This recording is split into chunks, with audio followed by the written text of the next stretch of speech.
रानू चिड़िया का एक अंडा था और वो अपने अंडे पर अपनी नजरें जमाए बैठी थी। ना जाने मेरा अंडा कब फूटेगा। जैसे ही मेरा बच्चा निकलेगा मैं उसको अपने सीने से लगा लूंगी। उसी समय रानू चिड़िया का अंडा फूटता है और अंडे पर से बहुत प्यारी लाल लाल पंखों वाली बेटी निकल आती है। मेरी बेटी, मेरी सुंदर बेटी, मेरी खूबसूरत बेटी, मैं तुम्हारा कितना इंतजार कर रही थी। आखिरकार तुम अंडे से बाहर आ गई। मम्मा, अंडे का छिलका बहुत सख्त था। मैं बहुत ही ज्यादा मुश्किल से तोड़ पाई हूँ। कोई बात नहीं गुड़िया बेटी। मम्मा, आपने अंडा तोड़ने में मेरी मदद क्यों नहीं की? गुड़िया बेटी, अंडा मैं कैसे तोड़ती? आप अगर अंडे से पूरी तैयार ना हुई होती तो फिर अंडा तो मेरा खराब हो जाता ना। मम्मा, मेरे पापा कहाँ है? मेरे पापा को बुलाए। गुड़िया बेटी, आपके पापा आपके लिए मीठा फल लेने गए हैं। वो जैसे ही आते हैं तो आपको बहुत प्यार करेंगे आपके पापा।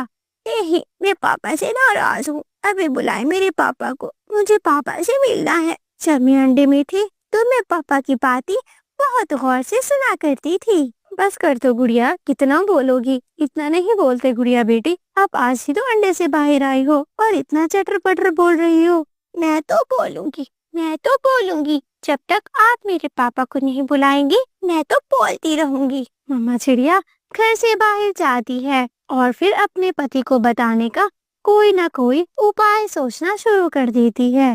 ना जाने गुड़िया के पापा कहाँ होंगे, उन तक मेरी आवाज पहुँचेगी भी नहीं पहुँचेगी। तभी वहाँ से मिठू तोता गुजरता है। तोते, तोते भैया, इधर आए। मिठू तोता उसके पास जाता है। क्या हुआ चिड़िया चिड़िया, बहुत जल्दी भी लग रही हो। तोते, आज मेरे अंडे से खूबसूरत बेटी निकली है। क्या ये तुम बात मेरे पति मोनू को जाकर बता दोगे? हाँ चिड़िया, मैं जंगल की ओर ही जा रहा था। शुक्र से तुमने मुझे काम बता दिया। मैं अब जाता हूँ और अभी तुम्हारे पति को बताता हूँ। मिठू तोता वहाँ से उड़ता है और वो सीधा मोनू चिड़ा के पास जाता है जो कि एक खेत में काम कर रहा था।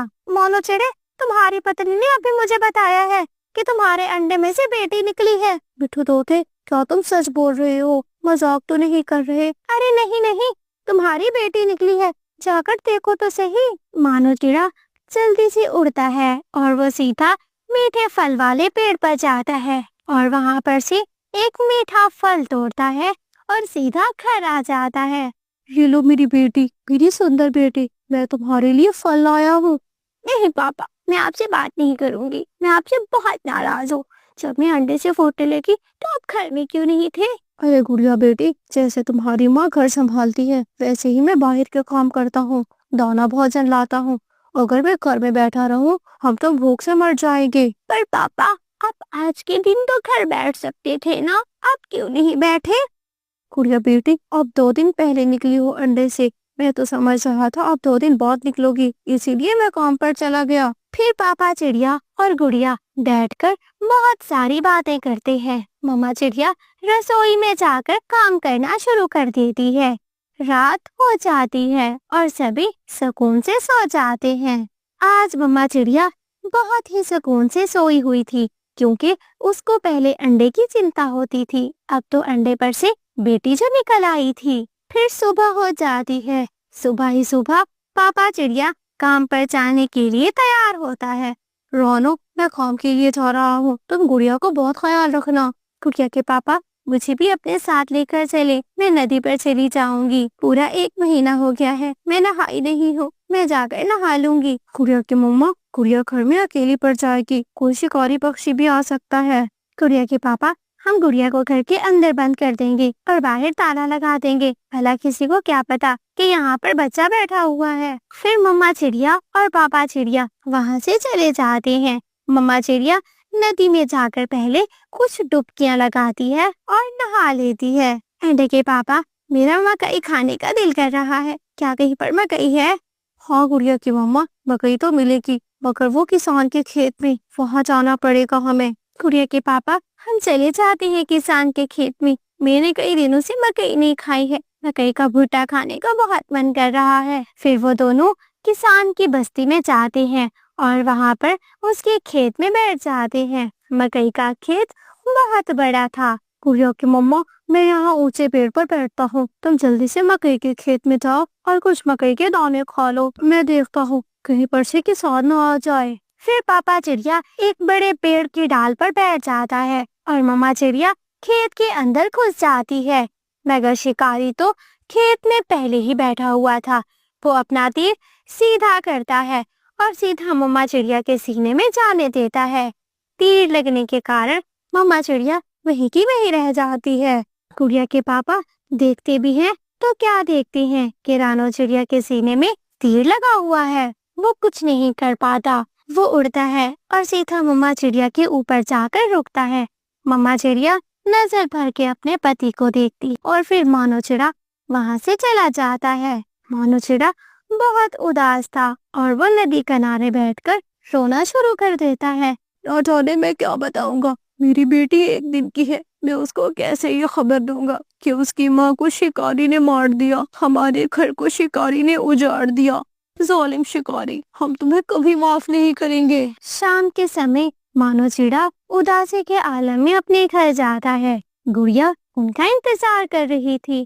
पापा, मेरी मम्मा कहाँ है? आप अकेले क्यों आए हो? गुड़िया बेटी, आपकी मम्मा मुझसे नाराज हो गई हैं और ये जंगल छोड़कर वो चली गई हैं। जरूर पापा, आपने मेरी मम्मा को डांटा होगा, मेरी मम्मा से लड़ाई की होगी, इसलिए तो वो चली गई है।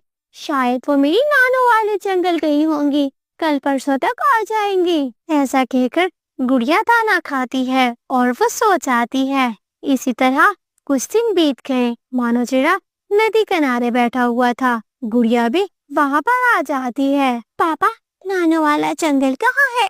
क्या हुआ गुड़िया बेटी, आप क्यों पूछ रही हो? पापा, मम्मा वहीं पर होंगी, मैं मम्मा को बहुत मिस कर रही हूँ। अगर हमसे मम्मा नाराज हो गई हैं, तो फिर मैं मम्मा को मना कर आती हूँ, वो जरूर मान जाएंगी और हमारे घर आ जाएंगी। गुड़िया बेटी, तुम्हारी मम्मा कभी नहीं मानेगी, वो मुझे बताकर नहीं गई और मुझे पता भी नहीं है कि तुम्हारी नानो वाला जंगल कहाँ है। क्या मतलब है इस बात का? आपको नानो वाले जंगल का पता नहीं है या आप मुझे बताना नहीं चाहते? गुड़िया के पापा के पास कोई भी जवाब नहीं था। वो अपनी बेटी के किसी भी सवाल का जवाब नहीं दे पा रहा था। वो चुप करके वहाँ से चला जाता है। ये बात मिठू तोता एक बड़े पेड़ पर बैठकर सुन रहा था। वो सीधा गुड़िया के पास आता है। गुड़िया गुड़िया, मैं तुम्हें सच बताना चाहता हूँ, जो सच तुम्हारे पापा ने तुम्हें नहीं बताया। क्या हुआ मिठू अंकल, आप बताए ना, मेरी मम्मा कहाँ पर है? मैं मम्मा का बहुत इंतजार करती हूँ। गुड़िया, जिस दिन तू पैदा हुई थी उसी दिन तुम्हारी मम्मा एक मकई के खेत में मकई खाने गई थी। तभी शिकारी ने तुम्हारी मम्मा को मार डाला और उसको अपने घर ले गया। जालिम शिकारी, उससे मुझसे मेरी मम्मा छीन ली। मैं मम्मा के बिना कैसे रहूंगी, उसने मुझसे मेरी मम्मा छीन ली। रोती हुई गुड़िया सीधा अपने पापा के पास जाती है। उसका पापा एक बड़े पेड़ पर बैठकर रो रहा था। पापा, मुझे माफ कर दीजिए, आप मत रोइए, मुझे हकीकत का पता चल गया है, मेरी मम्मा को एक शिकारी ने मारा है। गुड़िया बेटी, मैं तुम्हें खुश देखना चाहता हूँ। मैं इसी दिन से तो डरता था कि कहीं मेरी बेटी को हकीकत पता चल जाए तो मेरी बेटी बहुत रोएगी। तुम बहुत छोटी हो गुड़िया। कोई बात नहीं पापा, अगर ऊपर वाले को ऐसी ही मंजूर है तो फिर कोई बात नहीं। फिर आज के दिन के बाद गुड़िया अपने पापा के साथ दाना लेने जाया करती और खुशी खुशी अपने पापा के साथ रहना शुरू कर देती है। रानो चिड़िया के बेटे कोको की आज सालगिरह थी और फिर उसका बेटा कोको बहुत खुश था। जैसे ही सुबह होती है उठते ही नाचने लग जाता है। मम्मा मम्मा, आज आप मेरी सालगिरह पे कौन सा केक बनवाएंगी? कोको बेटा, आपका आज जन्मदिन है और जब आप पैदा हुए थे तो मैं बहुत खुश थी और आपके दादों ने मुझे पाइनएप्पल केक खिलाया था। मम्मा, क्या आज भी पाइनएप्पल केक आएगा? हाँ कोको बेटा, आपकी दादी तो इस दुनिया में नहीं रही, मगर उनकी याद तो हम ताजा कर सकते हैं ना। तभी कोको के पापा भी आ जाते हैं। ये लो रानो, ये मीठे फल रख लो, शाम में मेहमान आएंगे तो उनको दे देना। पापा पापा, आज मेरा जन्मदिन है। हाँ मेरे प्यारे बेटे कोको, आज आपका जन्मदिन है। पापा, आप मुझे क्या गिफ्ट दोगे? अरे मैं तुमको सब कुछ दे दूंगा जो मेरे बेटे को चाहिए होगा। अरे ऐसे कैसे आप सब कुछ बता रहे हैं कोको को? सरप्राइज भी कोई चीज होता है। कोको बेटा आप जल्दी से जाइए, अपने दोस्तों को दावतनामा देकर आइए कि शाम में आएंगे आपकी सालगिरह पर। कोको तुरंत अपने घर से निकल जाता है और वो बहुत तेज उड़ता है अपने दोस्तों को जो बुलाने जा रहा था। कोको पहले जग्गू के पास जाता है। जग्गू जग्गू आज मेरी सालगिरह है, तुम शाम में मेरे घर आ जाना, हम पाइनएप्पल केक काटेंगे। मगर कुकू मुझे तो वो चॉकलेट केक पसंद है, मैं पाइनएप्पल केक पसंद नहीं करता। क्या कुकू अब तो जो आ गया सो आ गया, अगले जन्मदिन पर तुम्हारी मर्जी का केक बनवाऊंगा। जग्गू का मूड ऑफ हो जाता है। यार जग्गू अपना मूड अच्छा करो ना, आज तो